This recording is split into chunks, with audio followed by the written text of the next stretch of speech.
السلام علیکم ورحمۃ اللہ۔ ان الحمد للہ نحمده ونستعینه ونستغفره ونعوذ باللہ من شرور انفسنا ومن سیئات اعمالنا من يهده الله فلا مضل له ومن يضلل فلا هادي له واشهد ان لا اله الا الله واشهد ان محمدا عبده ورسوله رب اشرح لي صدري ويسر لي امري واحلل عقدۃ من لسانی یفقہوا قولی رب زدنی علما رب زدنی علما رب زدنی علما آمین یا رب العالمین۔ ہر قسم کی تعریف اور شکر اللہ رب العزت کے لیے لائق اور زیبا ہے، جو ساری کائنات کا تخلیق کرنے والا، ہر مخلوق کی ضرورتوں کا پورا کرنے والا ایک و تنہا ہے۔ ہر قسم کی تعریف اور شکر اسی کے لیے۔ درود و سلام ہو انبیاء اکرام پر، جنہیں انس اور جن کی رشد و ہدایت کے لیے مبعوث فرمایا گیا، خصوصاً نبی مکرم رحمت للعالمین امام الانبیاء محمد صلی اللہ علیہ وسلم پر اور آپ کے اصحاب پر۔ اللہم صلی وسلم علی نبینا محمد۔ معزز سامعین، آج کتاب التوحید کا 32واں باب صرف اللہ تعالیٰ پر توکل کرنا چاہیے، اس تعلق سے رہے گا۔ اس باب میں جو مؤلف نے پہلی آیت لائی ہے سورہ مائدہ آیت نمبر 23، اعوذ باللہ من الشیطان الرجیم وعلی اللہ فتوکلوا ان کنتم مومنین، اور اگر تم صاحب ایمان ہو، ان کنتم مومنین، اگر تم مومن ہو، وعلی اللہ فتوکل، تو تم اللہ پر توکل رکھو۔ ایمان کی گویا کہ شرط بتا دی گئی کہ اگر تم ایمان والے ہو تو تمہیں اللہ پر بھروسہ رکھنا چاہیے۔ یہ آیت کا تعلق موسیٰ علیہ السلام کے اس فرمان سے ہے کہ جب آپ بیت المقدس، جب اس جگہ پر ظالم لوگ حکمراں تھے، تو موسیٰ علیہ السلام نے کہا کہ اپنی بستی میں واپس چلو، ان کے ظلم کا سامنا کرو اور اللہ پر توکل کرو۔ اگر تم ایمان والے ہو تو اللہ پر توکل کرو، لیکن انہوں نے انکار کیا اور کہا کہ ہم نہیں جائیں گے۔ دوسرے مقام پہ اللہ نے فرمایا اس اللہ پر بھروسہ کرو جسے کبھی موت نہیں آئے گی، یعنی وہ اللہ جو حی اور قیوم ہے، جو ہمیشہ سے اور ہمیشہ رہنے والا ہے، قائم ہے، قائم کرنے والا ہے۔ لا تاخذہ سنۃ ولا نوم، نہ اسے اونگ آتی ہے نہ نیند آتی ہے، اس پر توکل کرو۔ توکل بہت ہی قیمتی چیز ہے۔ توکل پر ہی ہمارا اسلام ٹکا ہوا ہے، یعنی توکل کی ہی یہ شاخیں ہیں، اور توکل بنیاد ہے، بیس ہے۔ کس چیز کا؟ اسلام کا، ایمان کا اور احسان کا۔ اگر توکل نہیں اللہ رب العزت پر تو پھر احسان بھی نہیں ہو سکتا، ایمان بھی نہیں ہو سکتا اور اسلام بھی نہیں ہو سکتا۔ اس موضوع کی پہلے میں آپ کو اہمیت بتا رہا ہوں کہ اللہ پر توکل کی اہمیت کیا ہے۔ یہ توکل ہی ایک ایسی نعمت اور ایسی قیمتی چیز ہے کہ جس پر انحصار ہے، جس پر ڈیپینڈ ہے، جس کے اوپر یہ بلڈنگ قائم ہے، اسلام کی، ایمان کی اور احسان کی۔ جس کلمہ شہادت کو پڑھ کر کے ہم اسلام کے اندر داخل ہوتے ہیں، اس کلمے کی بھی 7 شرائط ہیں۔ پہلا علم، جس کی ضد جہالت ہے۔ دوسرا یقین یعنی توکل، جس کی ضد شک ہے۔ تیسرا اخلاص، چوتھا سچائی، پانچواں محبت، چھٹواں اطاعت اور ساتواں قبول۔ تو یہ دوسری ہی شرط ہے، یقین، توکل۔ اس موضوع کی اہمیت کے لیے ایک اور مشہور حدیث کہ 70,000 لوگ بغیر حساب و کتاب کے جنت میں جائیں گے، اور پھر رسول اللہ صلی اللہ علیہ وسلم نے اللہ سے دعا کی کہ اللہ یہ تو بہت کم ہے، تو اللہ سبحانہ تعالیٰ نے ہر 100 کے نیچے 70,000 کی اور اضافہ کیا، جو بغیر حساب کتاب کے جانے والے۔ تو یہ جو بغیر حساب کتاب کے جانے والے ہیں، ان کے اندر 4 صفات بتائی رسول اللہ صلی اللہ علیہ وسلم نے۔ اس میں سے ایک صفت یہ ہے کہ وہ اللہ پر کامل توکل کرنے والے۔ یہ کیا چیز ہے توکل؟ آج اسی کو ہم سمجھیں گے۔ اللہ پر توکل کرنا دین ایمان کی تشریح و تکمیل کے لیے شرط ہے۔ شرعی طور پر توکل کا مفہوم یہ ہے کہ تمام قلبی عبادت کو اللہ ہی کے لیے بجا لائے، تمام قلبی عبادت اللہ ہی کے لیے بجا لائے، یعنی اپنے تمام تر امور کام کی جمع، ضرورتوں کی جمع، تمام تر امور و معاملات کو اللہ کے سپرد کر دیں، تمام تر امور اور معاملات اللہ کے سپرد کر دیں۔ اللہ پر توکل، وہ چاہے گا تو ہوگا، اور اس کے ساتھ ساتھ اسباب و ذرائع بھی استعمال کیے جائیں، یعنی اسباب بھی اختیار کرنا ہے اور پھر توکل کرنا۔ چنانچہ متوکل کہتے ہیں اللہ پر توکل کرنے والے کو۔ متوکل وہ شخص ہوگا جو اسباب و ذرائع اختیار کرنے کے بعد اپنا معاملہ اللہ کے سپرد کر دے، اور یہ عقیدہ رکھے کہ اس سبب سے نفع اللہ کے حکم ہی سے حاصل ہو سکتا ہے. اس سبب سے یعنی اسباب تو اختیار کر رہا ہے، وہ ذریعہ تو اختیار کر رہا ہے، لیکن عقیدہ کیا ہے اس کا؟ یقین کہ یہ عقیدہ رکھے کہ اس سبب سے نفع اللہ کے حکم ہی سے حاصل ہو سکتا ہے، اور جس کام کے لیے یہ سبب اختیار کیا ہے وہ بھی محض اللہ کی توفیق ہی سے پورا ہو سکتا ہے، کیونکہ تمام تر اختیارات اس مالک کے پاس ہیں، کیونکہ تمام تر اختیارات اس مالک کے پاس ہے، یعنی اللہ کے پاس ہے. گویا توکل خالص قلبی عبادت ہے. توکل خالص قلبی عبادت ہے. پھر سے سمجھیں اس کو اور آسان زبان میں. توکل کیا ہے؟ توکل مطلوب و مقصود، یعنی ہماری ضرورتیں اور مصیبتیں جتنی بھی قسم کی ہیں، جتنی بھی قسم کی مطلوب یعنی ہماری طلب کی چیزیں ہیں، جو ہمارے کو مقصود ہے، جو ہمارا مقصد ہے، جس چیز کو حاصل کرنا، جس کام کو کرنا، یعنی جو ہماری ضرورتیں اور مصیبتیں، اس کو حاصل کرنے اور مکروہ و ناپسندیدہ چیزوں کو زائل کرنے، جو پسندیدہ چیزیں نہیں ہیں اس کو ختم کرنے کے سلسلے میں اللہ پر بھروسہ کرنا، اللہ پر اعتماد کرنا، اور اس کے لیے جائز، اور یہ شرط دیکھیں، اور اس کے لیے جائز اور مباح اسباب کو اختیار کرنا، یہ توکل ہے. یعنی بھروسہ اللہ پر ہے لیکن جائز جو ذرائع ہیں اس کو استعمال کرنا. جیسے روزی کے لیے اللہ پر بھروسہ رکھیں اور جائز اسباب اختیار کریں، جیسے کاروبار کریں، نوکری کریں، یہ جائز اسباب اختیار کریں، حلال رزق کے لیے حلال بزنس کریں، یہ ضروری ہے، لیکن روزی دے گا اللہ سبحانہ تعالیٰ. اگر ہم صرف اللہ پر بھروسہ کریں اور اسباب اختیار نہ کریں تو یہ اللہ کی حکمت پر اعتراض ہوگا، کیونکہ دنیا دار الاسباب اللہ سبحانہ تعالیٰ نے بنائی، یہ اللہ کی حکمت ہے. اللہ ذریعے کا محتاج نہیں ہے. آپ انبیاء علیہ السلام کی، صحابہ اکرام کی سیرت کو پڑھیں تو ہمیں پتہ چلے گا کہ اللہ رب العزت نے کئی امور ایسے کیا ہے جس میں اسباب کچھ نہیں ہے، جس میں وہ اسباب کا محتاج نہیں. اس سے پتہ چلا اللہ اسباب کا محتاج نہیں. بڑھاپے میں اولاد دیا اللہ سبحانہ تعالیٰ نے، بغیر باپ کے عیسیٰ علیہ السلام کو اللہ رب العزت نے پیدا کر دیا. آگ کا کام ہے جلا دینا، لیکن اللہ رب العزت نے آگ میں زندہ رکھا حضرت ابراہیم علیہ السلام کو. ایسے کئی واقعات آپ کو تاریخ کے اندر ملیں گے کہ اللہ رب العزت اسباب کا محتاج ہے. پانی کا کام ہے ڈبا دینا، لیکن پوری بنی اسرائیل اس پانی کے بیچ میں سے نکل رہی ہے، اللہ نے راستہ بنا دیا. تو اللہ اسباب کا محتاج نہیں ہے، لیکن اللہ نے دنیا کو دار الاسباب بنایا، کیونکہ اللہ رب العزت نے یہ قانون بنایا ہے دنیا میں رہنے کے لیے کہ ہم اسباب کو اختیار کریں، لیکن اسباب کو اختیار کرتے ہوئے اسباب پر یقین نہیں، یقین پورا کی پورا اللہ رب العزت کی ذات پر. یہ بہت باریک نقطہ ہے، اسی کو ہمیں اللہ سبحانہ تعالیٰ سے دعا ہے کہ اللہ ہم سب کو سمجھا دے. پھر سے سمجھے، اگر صرف اللہ پر بھروسہ کریں اور اسباب اختیار نہ کریں تو یہ اللہ کی حکمت پر اعتراض ہوگا. دنیا دار الاسباب ہے، یعنی کوئی شخص یہ کہے کہ مجھے تو صرف اللہ پر توکل ہے اور نہ مجھے کھانا کھانا ہے میرا پیٹ بھر جائے گا، اسباب کو وہ اختیار نہ کرے، دوا نہیں کھانا ہے میں ٹھیک ہو جاؤں گا، اسباب کو اختیار نہ کرے، تو یہ اللہ کی حکمت پر اعتراض ہوگا. دوسری شکل، صرف اسباب پر ہی بھروسہ کر لیں، صرف اسباب پر ہی بھروسہ کر لیں، مسبب الاسباب کو بھول جائیں، تو یہ اسباب پر یقین کرنا ہوا، یعنی یہ شرک ہوا، یہ شرک خفی ہے. نبی صلی اللہ علیہ وسلم جنگ میں جب جاتے تھے تو زرہ پہنتے تھے اور کامیابی کے لیے یقین صرف اور صرف اللہ رب العزت کی ذات پر تھا، یعنی اسباب اختیار کرتے تھے.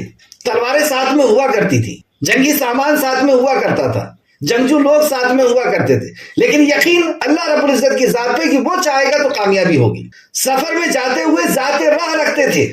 عمر فاروق رضی اللہ عنہ کے دور میں کچھ لوگ آتے ہیں حج کرنے کے لیے اور کہتے ہیں، اور وہ ذات راہ لے کر کے نہیں آتے، پیسے وغیرہ سامان کچھ نہیں، اور لوگوں سے کہتے پھر رہے کہ ہم اللہ پر یقین کرنے والے لوگ ہیں، اللہ پر توکل کرنے والے لوگ ہیں، وہ ہمیں کھلائے گا، وہ ہمیں رکھے گا. تو عمر فاروق نے ڈانٹا اور کہا کہ تم ٹھگی کر رہے ہو. جب کوئی کھانے والا بیٹھا اس کے ساتھ بیٹھ کر کے کھا رہے ہو، جب سواری پہ جانا ہے تو کسی کے بھی ساتھ سواری پہ جا رہے ہو، تم اس کو ٹھگ رہے ہو، تم اس کو پریشان کر رہے ہو. تو ذات راہ رکھو اور اللہ پر بھروسہ کرو. صحابی رسول نبی مکرم صلی اللہ علیہ وسلم کے پاس آتے ہیں، کہتے ہیں یا رسول اللہ اونٹ کو باندھ کر اللہ پہ بھروسہ کروں یا چھوڑ کر کے؟ رسول اللہ صلی اللہ علیہ وسلم نے فرمایا اونٹ کو باندھ پھر اللہ پہ بھروسہ کر. یعنی اونٹ بند کیا ہے تو وہ محفوظ رہے گا ایسا نہیں ہے، وہ توڑ کر کے بھی جا سکتا ہے، اسے کوئی کھول کر کے بھی لے جا سکتا ہے. باندھنا تیرا کام ہے اور بھروسہ اللہ پر رکھ کے اللہ اس کی حفاظت فرمائے گا. حفاظت فرمانے والی ذات اللہ کی ہے، تیری تدبیر نہیں، تیرا ذریعہ نہیں۔ کھانا کھائیں اور انرجی کے لیے اللہ پر توکل کریں، کیونکہ کھانا کئی بار پوائزن بھی بن جاتا ہے، کئی بار وہ ہضم نہیں ہوتا، کئی بار اس کے اندر سے وٹامنز نہیں نکل پاتے یا جسم اس کو قبول نہیں کر پاتا۔ تو ذرائع کو استعمال کرنا ہے اور توکل اللہ رب العزت کی ذات پر رکھنا ہے۔ غیر اللہ پر توکل کی دو صورتیں ہیں، اس کو ضرور نوٹ کریں، اور ایک شرک اکبر ہے اور ایک شرک اصغر ہے۔ تو غیر اللہ پر توکل کی دو صورتیں ہیں۔ پہلا، جو امور یعنی جو کام، جو چیزیں صرف اللہ کے اختیار میں ہیں، صرف اللہ کے اختیار میں ہیں اور مخلوق میں سے کسی کی قدرت میں نہیں، مخلوق میں سے کسی کی طاقت میں نہیں، کسی کی قدرت میں، ان میں غیر اللہ پر توکل کرنا۔ مثلا گناہوں کی مغفرت کوئی اور نہیں کر سکتا۔ دوسرا، اولاد دینا، اولاد کسی اور کے اختیار میں نہیں ہے۔ معاشی ضرورتوں کا یعنی کھانے پینے کی چیزوں کا اختیار صرف اور صرف اللہ کے پاس ہے۔ عزت اور ذلت کا مالک اللہ ہے۔ بیمار کرنا، بیمار کر کے اچھا کرنا اختیار اللہ کے سبحانہ تعالیٰ۔ تو جس کا اختیار صرف اللہ کے پاس ہے، اس میں کسی اور کو شامل کرنا یہ شرک اکبر اور توحید کے منافی ہے، یہ شرک اکبر ہے۔ اور اکثر اس کا ارتکاب قبر پرست اور اولیاء پرست لوگ کرتے ہیں۔ وہ یہ کہتے ہیں آپ ہی کا سہارا ہے، آپ کے سوا کون ہے، آپ ہی حاجت روا ہے، آپ ہی مشکل کشا ہے، آپ ہی گنج بخش ہیں، آپ ہی داتا ہیں، یا علی مدد، یا فلاں مدد۔ تو جن امور پر صرف اور صرف اللہ کا اختیار ہے، اس پہ کسی اور پر یقین کرنا یہ شرک اکبر ہے۔ دوسرا، جن امور کی اللہ تعالیٰ نے اپنے مخلوق کو قدرت دے رکھی ہے، ان میں مخلوق پر توکل کرنا شرک خفی یا شرک اصغر ہے۔ پھر سے سمجھیں، کیونکہ یہ بھی گناہوں میں سب سے بڑا گناہ ہے۔ جن امور کی اللہ تعالیٰ نے اپنے مخلوق کو قدرت دے رکھی ہے، مخلوق کو قدرت ہے جن کاموں میں، ان میں مخلوق پر توکل کرنا شرک اصغر ہے، شرک خفی ہے، یعنی چھوٹا شرک۔ مثلا یوں کہنا کہ میرا اللہ پر اور تم پر توکل ہے، مجھے اللہ پر یقین ہے اور تم پر یقین، یا میں اللہ پر پھر تم پر یقین رکھتا ہوں، بھروسہ رکھتا ہوں، میرا اللہ پر اور پھر تم پر توکل ہے، یہ ناجائز ہے۔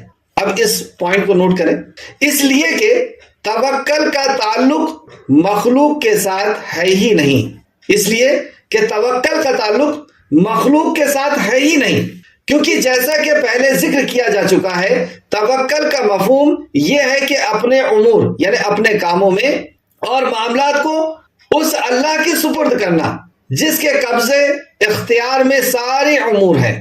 اپنے ساری ضرورت، اپنی ساری مصیبتیں، اپنی ساری حاجتیں اللہ کے سپرد کر دینا جس کے اختیار میں سارے امور، سارے کام ہیں، جبکہ مخلوق میں سے کسی کے پاس کوئی قدرت اور اختیار نہیں ہے، مخلوق کے پاس کوئی قدرت اور کوئی اختیار نہیں۔ اللہ اکبر۔ البتہ مخلوق کو سبب اور ذریعہ ضرور بنایا جائے گا، لہذا مخلوق کو سبب اور ذریعہ بنانے کا مطلب قطعاً یہ نہیں ہے کہ اس پر توکل بھی کیا جائے، اس کو ذریعہ تو بنایا جائے گا، لیکن اس کا مطلب قطعاً یہ نہیں ہے کہ ہم اس پر یقین کریں، یقین اللہ رب العزت کی ذات پر۔ اگزامپل کے طور پہ کسی پی ایم نے یا سی ایم نے ہم کو یہ کہا کہ کل آ جاؤ تمہارا یہ کام ہو جائے گا، تو یہ اسباب ہے، اختیار کریں گے ہم، لیکن یقین اللہ کی ذات پہ، اللہ چاہے گا تو ہوگا، اس کے کہنے سے نہیں ہوگا۔ اور بعض دفعہ آپ نے اپنی زندگی میں یہ دیکھا ہوگا کہ ہم نے کسی کے اوپر یقین کیا اور وہ کام ہوتے ہوتے آخر میں کوئی پیپر کم تھا،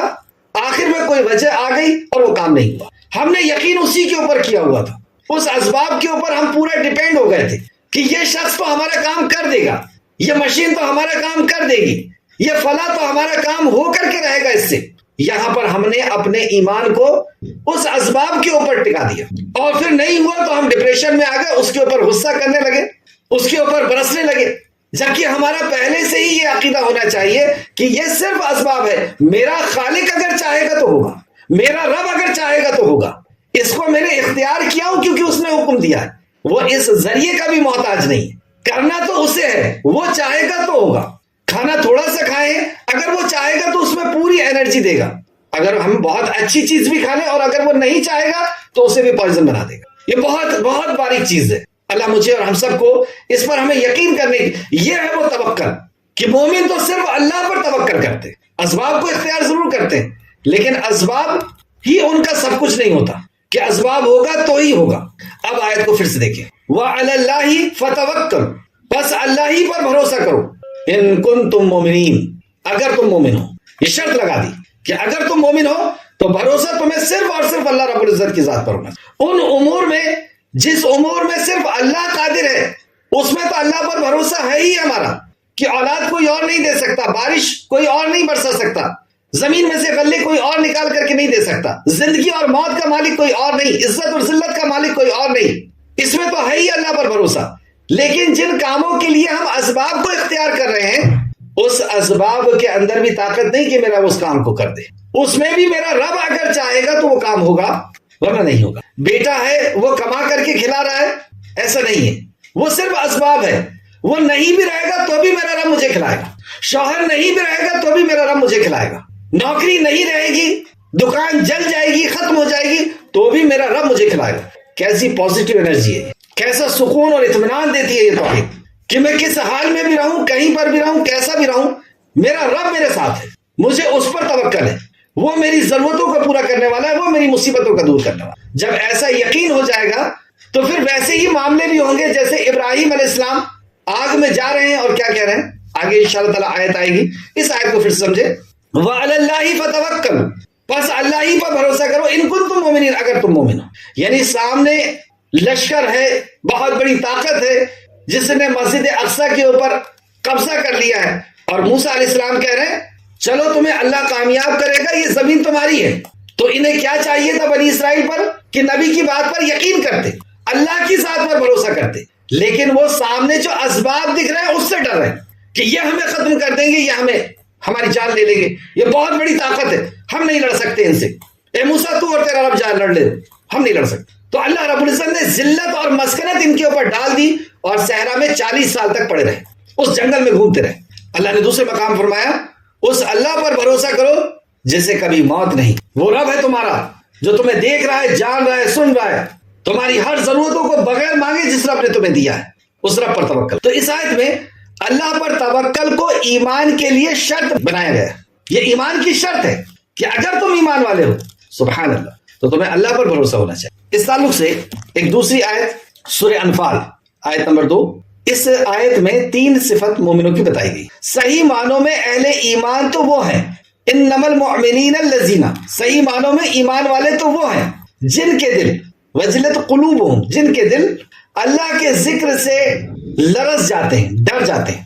تو ایمان والے کی پہلی صفت کہ اللہ کا جب ذکر ہوتا ہے تو ان کے دل لرز جاتے ہیں، ڈر جاتے ہیں۔ اگزامپل کے طور پر ایمان والا بشریت کے تقاضے میں آ کر کے گناہ کا کوئی کام کرنا چاہ رہا ہے، اور اچانک اس کے سامنے اللہ کی آیتیں آئیں، جیسے وہ شراب پینے جا رہا ہے، اس کے سامنے دماغ پر ایک اچانک اسٹرائک ہوا کہ اللہ نے قرآن میں کہا ہے کہ شراب حرام ہے، ڈر گیا، وہ کانپ گیا، نہیں میں نہیں پی سکتا۔ یہ ہے ایمان والے کی صفت۔ کوئی حرام چیز سامنے سے جا رہی ہے، دل چاہ رہا ہے دیکھنا، دیکھ رہا ہے، لیکن اچانک یاد آیا نہیں حرام ہے، یہ میرے رب نے کہا حرام کہا، ڈر گیا اس کا دل۔ تو یہ ایمان والے کی پہلی صفت بتائی۔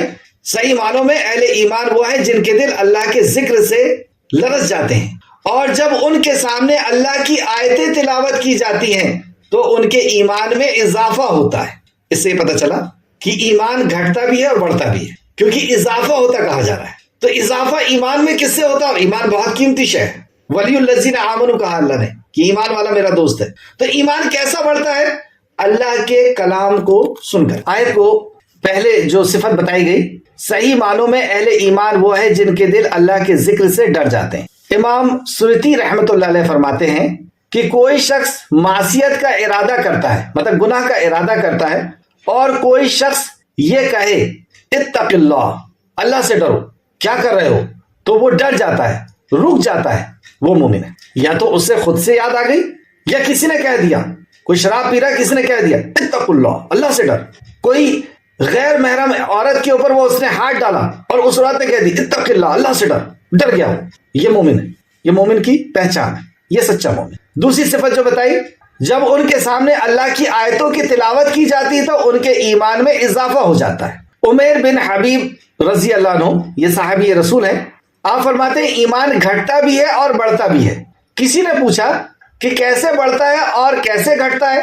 جواب دیا، جب ہم اللہ کو یاد کرتے ہیں، اللہ کی خشیت، خوف اختیار کرتے ہیں، ایمان ہمارا بڑھتا ہے، اور جب ہم اللہ کو بھول جاتے ہیں، احکام و شریعت کو بھول جاتے ہیں، نیکی کے کاموں میں ایمان بڑھتا ہے اور معصیت کے کام سے ایمان گھٹتا ہے۔ نیکی کا کام کرنے سے ایمان بڑھتا ہے اور گناہ کا کام کرنے سے ایمان۔ امام نووی رحمۃ اللہ علیہ جنہوں نے مسلم شریف کی شرح کی ہے، تو مسلم شریف کی شرح میں امام نووی لکھتے ہیں ایمان جو تصدیق قلب کا نام ہے، ایمان جو تصدیق قلب کا نام ہے، اس میں بھی دلائل و غور و فکر کرنے سے ایمان میں اضافہ ہوتا ہے۔ پھر سے سمجھیں، ایمان جو تصدیق قلب کا نام ہے، یعنی دل کے اندر جتنا زیادہ یقین آتا جائے گا، وہ یقین مضبوط ہوتا جائے گا، اسی کا نام ایمان ہے۔ تو یہ یقین مضبوط کیسے ہو؟ تو اس کے لیے فرماتے ہیں اس میں بھی دلائل و غور و فکر کرنے سے ایمان میں اضافہ ہوتا ہے، کیونکہ دلائل و غور و فکر کریں گے تو آپ کا یقین مضبوط ہوگا، اور یقین ہی تصدیق ہی، دل کا تصدیق ہی ایمان ہے۔ سبحان اللہ۔ ابراہیم علیہ السلام اللہ رب العزت سے التجا کرتے ہیں کہ اللہ میں دیکھنا چاہتا ہوں تو مردوں کو کیسے زندہ کرتا ہے۔ تو کیا ایمان نہیں تھا؟ ایمان تو پوری طرح تھا، یقین تھا، اسی کی دعوت تھی، لیکن تصدیق قلب کہ میں دیکھنا چاہتا ہوں کہ کس طریقے سے اللہ تو زندہ کرتا ہے مردوں کو، تاکہ قرار آ جائے، یعنی اس میں اور اضافہ ہو جائے۔ تو اللہ رب العزت نے کہا 4 پرندوں کو بناؤ، اس کو اپنے سے مانوس کر لو کہ تم بلاؤ اور وہ آ جائیں، اور اس کو کاٹ کر کے 4 پہاڑوں کے اوپر رکھ کر کے اور پھر انہیں بلاؤ، بلائے فوراً آ گئے۔ تو جتنا زیادہ ہم علم پر اور تصدیق کریں گے، اللہ کی نشانیوں پر غور و فکر کریں گے، اتنا زیادہ یقین بڑھے گا، اور یہ ایمان۔ تو یہ دوسری صفت یہاں پہ بتائی۔ اور جب ان کے سامنے اللہ کی آیتوں کی تلاوت کی جاتی ہے تو ان کے ایمان میں اضافہ ہوتا ہے۔ یعنی اہل سنت والجماعت کا یہ عقیدہ ہے، شیعہ کا نہیں۔ 2 اصل میں پارٹی ہیں، 2 اصل میں جماعتیں ہیں جو بڑی ہیں، ایک شیعہ اور ایک سنی۔ تو اہل سنت والجماعت میں پھر بہت سارے گروپ ہیں، لیکن سب کا یہ عقیدہ ہے کہ ایمان میں گھٹتا بھی ہے ایمان اور بڑھتا بھی ہے۔ جب ہم نیک کام کرتے ہیں تو بڑھتا ہے، اور جب ہم گناہ کے کام کرتے ہیں تو گھٹتا ہے۔ اور تیسری صفت یہاں بتائی، وَعَلَىٰ رَبِّهِمْ يَتَوَكَّلُونَ، اور وہ اپنے رب پر توکل کرتے ہیں۔ تو پہلی صفت، صحیح معنوں میں اہل ایمان وہ ہیں جن کے دل اللہ کے ذکر سے ڈر جاتے ہیں۔ دوسری صفت، جب ان کے سامنے اللہ کی آیتیں تلاوت کی جاتی ہیں تو ان کے ایمان میں اضافہ ہوتا ہے۔ جیسے جیسے اللہ کی آیتیں آتی ہیں، نشانیاں آتی ہیں، اس پہ غور و فکر کرتے ہیں، اس پر ایمان آتا، اس پہ علم بڑھتا ہے، اور علم یقین کو لے کر کے آتا ہے، اور یقین ہی ایمان ہے۔ تیسری صفت، اور وہ اپنے رب پر پوری توکل کرتے ہیں۔ ذریعے کو استعمال کیا، لیکن توکل اللہ کی ذات پر، کہ اللہ چاہے گا تو اس سے مجھے یہ فائدہ ہوگا۔ نکاح کر لیا، لیکن اللہ کی ذات پر یقین ہے کہ سکون اللہ رب العزت سے عطا ہونا ہے، اور اولاد اللہ رب العزت نے دینا ہے۔ ذریعے کو تو استعمال کیا، لیکن پورا یقین اللہ رب العزت کی ذات پر۔ اس تعلق سے ایک اور آیت، سورہ انفال آیت نمبر 64، یعنی اس آخری حصے پر اگر غور کریں، اور وہ اپنے رب پر ہی پوری طرح توکل کرتے ہیں، یعنی اپنی بے بسی، محتاجی اللہ رب العزت کے سامنے ڈالے رکھتے ہیں۔ ذریعہ استعمال کیا، لیکن اس کے بعد بھی اللہ رب العزت کے سامنے اپنے آپ کو سپرد کیے ہوئے ہیں۔ سبحان اللہ۔ سورہ انفال آیت نمبر 64، اے نبی مکرم صلی اللہ علیہ وسلم، آپ کو اور آپ کے پروردگار اہل ایمان کو پس اللہ تعالیٰ ہی کافی ہے۔ آپ کو اور آپ کے اہل ایمان ساتھیوں کو بس اللہ تعالیٰ ہی کافی ہے۔ اللہ کے نبی بھی اور ایمان والوں بھی توکل کس پہ کر رہے ہیں؟ اللہ پر۔ یہ بالکل باطل عقیدہ ہے کہ ہم ولیوں پر یقین کریں، ولی نبی پہ کریں اور نبی اللہ پر کریں۔ اس آیت سے صاف طور پہ پتہ چلا کہ نبی بھی اور صحابہ بھی، امتی بھی، یہ سب اللہ پر یقین کرتے ہیں۔ آیت کو پھر سے دیکھیں، اے نبی، آپ کو اور آپ کے پیروکار اہل ایمان کو بس اللہ تعالیٰ ہی کافی ہے۔ تو صاحب کی آستھا اور یقین اللہ سبحانہ تعالیٰ کی ذات پر۔ نیز اللہ رب العزت نے فرمایا سورہ طلاق آیت نمبر 3، سورہ انفال آیت نمبر 64، اے نبی کریم صلی اللہ علیہ وسلم، آپ کو اور آپ کے پیروکار اہل ایمان کو بس اللہ تعالیٰ ہی کافی ہے، کسی اور کی ان کو ضرورت نہیں، کسی اور کی محتاجی نہیں۔ سبحان اللہ، اللہ نے ہم کو کسی اور کا محتاج نہیں رکھا۔ یہ بہت بڑا شرف ہے انسان کا کہ اللہ رب العزت نے اس کو کسی اور کے در پر جھکنے کے لیے مجبور نہیں کیا، کسی اور کا محتاج نہیں رکھا، کسی اور کے سامنے ہاتھ جوڑنے، ہاتھ پھیلانے، گھٹنے ٹیکنے کے لیے اس کو مجبور نہیں کیا۔ یہ بہت بڑا اللہ کا احسان ہے کہ اللہ مالک ہے، یعنی پیدا کیا اور ملکیت اس نے کسی اور کے ہاتھ میں نہیں دی۔ یہ بہت بڑا شرف ہے کہ اللہ رب العزت نے کسی مخلوق کے سامنے ہمیں نہیں جھکایا سوائے اپنے۔ کہ مجھ سے مانگو میں تمہیں عطا کروں۔ سورہ طلاق آیت نمبر 3 میں اللہ فرماتا ہے اور جو کوئی اللہ تعالیٰ پر توکل کرے تو اس کے لیے وہی کافی ہے۔ جو اللہ پر توکل کرے اس کے لیے اللہ ہی کافی ہے۔ ایک بہت مشہور واقعہ، نبی کریم صلی اللہ علیہ وسلم اپنے ساتھیوں کے ساتھ، صحابہ اکرام کے ساتھ لوٹ رہے ہیں کسی سفر سے۔ جنگ تبوک کا غالباً واقعہ ہے۔ لمبا سفر اور سخت گرمی کی وجہ سے راستے میں کچھ تھکان ہوئی، کچھ درخت دکھے تو رسول اللہ ایک درخت کے نیچے جا کر کے بیٹھ گئے، اور صحابہ اکرام نے بھی الگ الگ درختوں کے نیچے جا کر کے بیٹھ گئے اور لیٹ گئے۔ تھکے ہوئے تھے، آنکھ لگ گئی سبھی کی۔ رسول اللہ صلی اللہ علیہ وسلم کی بھی آنکھ لگ گئی۔ ایک دشمن تلوار کو نکال کر کے اور آپ کے سینے کے اوپر کھڑا ہو، سینے کے پاس کھڑا ہو گیا اور کہتا ہے محمد کون بچائے گا تجھے؟ اب بتائیں، صحابہ سب دور دور ہیں، پیڑوں کے نیچے ہیں، اور رسول اللہ صلی اللہ علیہ وسلم کے سامنے کھلی ہوئی تلوار لے کر کے کوئی کھڑا ہوا ہے اور کہہ رہا کون بچائے گا تجھے؟ رسول اللہ صلی اللہ علیہ وسلم پورے اطمینان قلب کے ساتھ، پورے سکون اور اطمینان کے ساتھ کہتے ہیں اللہ مجھے بچائے گا۔ یہ چیز نے اسے کانپ دیا، کانپ گیا وہ، یہ کیسے ہو سکتا ہے، کیسی بات ہو رہی؟ تلوار اس کی چھوٹ گئی۔ رسول اللہ نے اس تلوار کو اٹھایا اور کہا تجھے کون بچائے گا؟ فرق دیکھیں، وہ کہتا ہے کہ آپ مجھے بچائیں۔ ہم اپنا محاسبہ کریں کہ ایسی تکلیفیں، پریشانیاں، مصیبتیں، اس وقت ہمارے دل کی کیفیت کیا رہتی ہے؟ کیا ہم اطمینان میں ہیں کہ میرا رب میرے ساتھ ہے؟ اگر ہیں تو جو صفت بتائی گئی کہ یہ مومن ہے، وَعَلَىٰ رَبِّهِمْ يَتَوَكَّلُونَ، یہ مومن ہے، یہ اللہ پر یقین ہے کہ کرنے والی ذات اللہ کی ہے۔ اس نے اگر لکھا ہے بے عزتی ہونا تو پوری دنیا مل کر کے نہیں بچا سکتا۔ اس نے لکھا ہے بیماری ہونا، اس نے لکھا ہے موت ہونا، تو اس موت سے مجھے کوئی نہیں بچا سکتا، اللہ مجھے بچائے۔ یہ کیفیت کہاں ہے؟ اللہ رب العزت اس پہ ہم کو غور کرنا ہے، اس پہ ہم کو سمجھنا ہے کہ ہم نے اسباب پر ہی یقین رکھ کر کے بیٹھے ہوئے ہیں یا اللہ پر بھی ہے؟ جو کچھ بھی ہمارے ساتھ چل رہا ہے صبح سے شام تک، کس پہ یقین ہے؟ ایک حدیث نبی مکرم صلی اللہ علیہ وسلم نے فرمایا، حدیث کا مفہوم ہے اے لوگوں تم ایسا توکل کرو جیسا پرندے توکل کرتے ہیں کہ جب وہ گھر سے نکلتے ہیں تو خالی پیٹ نکلتے ہیں اور اللہ ان کو بھر کر کے پہنچاتا ہے۔ وہ دوسرے دن کا مفہوم میں بتا دوں، دوسرے دن کا وہ اسٹور کر کے نہیں رکھتے، کوئی جانور اسٹور کر کے نہیں رکھتا۔ بڑا بڑے ہاتھی، اتنا بڑا پیٹ اس کا، لیکن وہ کل کے لیے اسٹور کر کے نہیں رکھتا۔ اسے پتا ہے جس رب نے مجھے آج کھلایا وہ مجھے کل کھلائے گا۔ جیسا اس کا یقین ہوتا ہے اللہ رب العزت اس کے ساتھ ویسے ہی ہوتا ہے۔ تو ہمارا جیسا یقین ہوگا اللہ رب العزت کی ذات پر، ویسے ہی ہمارے ساتھ معاملے ہوں۔ کسی کے اوپر یقین کے لیے ہماری سوئی نہ ٹکے، ہماری نظریں نہ ٹکے کہ وہ ہمارا داتا ہے، وہ ہماری ضرورت پوری کر دے گا، وہ بڑا آدمی ہے، وہ فلاں ہے۔ اللہ کی ذات کیوں؟ وہ جب تک نہیں چاہے گا، جب تک کوئی کچھ نہیں کر سکتا۔ اس سینٹنس کو میں نے آپ کو بیچ میں کہا تھا کہ اس کو لکھیں، پھر سے میں آپ کو یاد دلاتا ہوں، اس لیے کہ توکل کا تعلق مخلوق کے ساتھ ہے ہی نہیں، توکل کا تعلق مخلوق کے ساتھ ہے ہی نہیں۔ اسباب ہے وہ صرف اللہ نے کہا، اس لیے اسباب کو اختیار کرنا ہے، ورنہ کرنے والی ذات تو صرف اور صرف اللہ ہے۔ اور جب یہ ہو جائے گا تو آپ کی زندگی سے دھوکہ لفظ نکل جائے گا کہ اس نے مجھے دھوکہ دے دیا۔ دھوکہ کیسے دے دیا؟ آیا کہاں سے یہ بات؟ تم نے توکل کیوں کیا اس پر؟ سبحان اللہ۔ اور ہاں، یہ حدیث میں آپ کو بتا تھا، اے لوگوں تم اس طرح توکل کرو جیسے پرندے کرتے ہیں، تو اللہ رب العزت تمہیں ایسا رزق دے گا جیسے پرندوں کو دیتا ہے۔ تو پرندوں کو کیسا رزق دیتا ہے؟ کیا وہ گھونسلے میں بیٹھے رہتے ہیں؟ نہیں، وہ نکلتے ہیں، وہ شکاری سے ڈر کر کے اور شکاری سے بچتے ہوئے شکار کرتے، اترتے ہیں ہمارے آنگنوں میں، اور پھر کوئی چیز کو اٹھاتے ہیں، شکاری کو دیکھتے رہتے ہیں کہ کوئی مجھ پہ شکار نہ کرے، محنت کرتے ہیں، کوشش کرتے ہیں، عقل لگاتے ہیں، اور توکل اللہ کی ذات پر کہ وہ مجھے کھلائے گا۔ بس یہی ہے۔ اور یہ کیا اگزامپل دیا رسول کریم صلی اللہ علیہ وسلم کہ کوشش ہمیں کرنا ہے، عقل لگانی ہے، لیکن یقین اللہ کی ذات پر کہ وہ کھلانے والا ہے۔ کھلانے والی ذات کوئی اور نہیں ہو سکتی، توکل کے لائق کوئی اور نہیں ہے، کوئی مخلوق نہیں ہے توکل کے لائق صرف اور صرف اللہ سبحانہ تعالیٰ ہے۔ اللہ ہم سب کے توکل کو ایسا مضبوط بنا دے۔ چلیے، اس تعلق سے 2 آیتیں اور بچی ہیں۔ ابن عباس رضی اللہ عنہ فرماتے ہیں، جب ابراہیم علیہ السلام کو آگ میں ڈالا گیا تو انہوں نے کہا حسبنا اللہ و نعم الوکیل، حسبنا اللہ، میرے لیے میرا رب ہی کافی ہے۔ جا کہاں رہے؟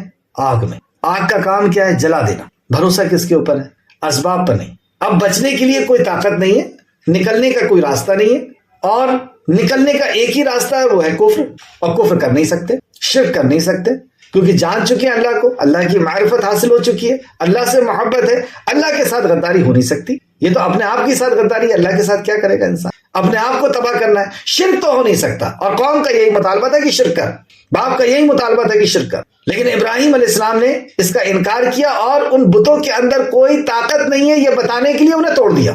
سخت ناراض ہوئے اور ایسی آگ جلائی کہ تاریخ کی کتابوں میں آتا ہے کہ اوپر سے اگر کوئی پرندہ نکلے تو وہ جھلس کر کے گر جائے، ایسی شعلے مارتی ہوئی آگ نکل رہی تھی۔ کسی کی ہمت نہیں تھی کہ ابراہیم علیہ السلام کو اس میں ڈالے. منزلیک بنائی گئی یعنی گلیل کے جیسی کوئی چیز بنائی گئی جس سے پھینکا گیا ابراہیم علیہ السلام. اور اس آگ کی طرف جاتے ہوئے ابراہیم علیہ السلام یقین سکھا رہے ہیں پوری دنیا کو.